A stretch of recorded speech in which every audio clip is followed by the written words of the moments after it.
ప్రజాకవి కాళోజీరావు పేరును పొలిటికల్గా వాడుకునే ప్రయత్నం మొదలైందా? క్రెడిట్ పేరుతో అధికార విపక్షాలు ఎత్తులకు పైగా ఎత్తులు వేస్తున్నాయా? కాంగ్రెస్ బీఆర్ఎస్లో ఎవరి వాదన కరెక్ట్? ఏ విషయంలో రెండు పార్టీలు పోటీ పడుతున్నాయి?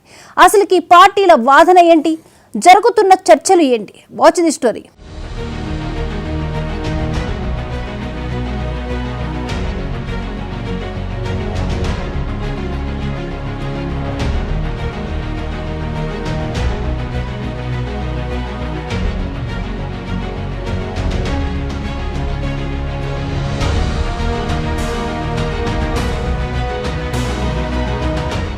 వరంగల్ వేదికగా అద్భుతమైన నిర్మాణం జరిగింది.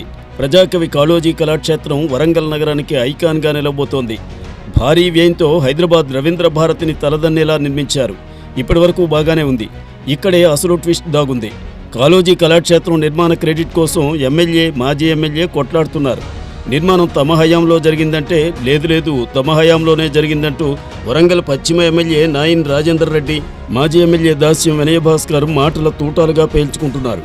ఒకరిపై మరొకరు తీవ్రస్థాయిలో విరుచుకుపడుతున్నారు.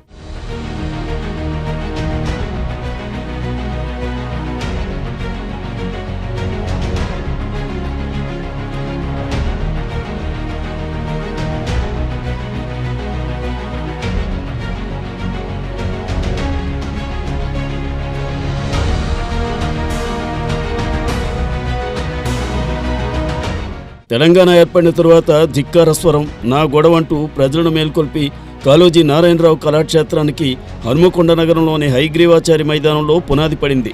అప్పటి ఎమ్మెల్యే దాస్యం వినయభాస్కర్ కృషి, పట్టుదల కారణంగా కాళోజీ కళాక్షేత్రం నిర్మాణానికి అంకురార్పణ జరిగింది. కానీ పనులు నత్తనడకన నడిచాయి. కాళోజీ కళాక్షేత్ర నిర్మాణ పనులు వేగవంతంగా జరగకపోవడంతో ఒక అడుగు ముందుకు 3 అడుగులు వెనక్కన్నట్టుగా సాగింది. బీఆర్ఎస్ హయాంలో శంకుస్థాపన జరిగి 60% వరకు పనులు పూర్తయ్యాయి. 2023 ఎన్నికలకు ముందు ప్రారంభోత్సవానికి కేటీఆర్ సిద్ధమయ్యారు. కానీ పనులు అసంపూర్తిగా ఉండడంతో కేటీఆర్ ప్రారంభోత్సవానికి రాలేదు.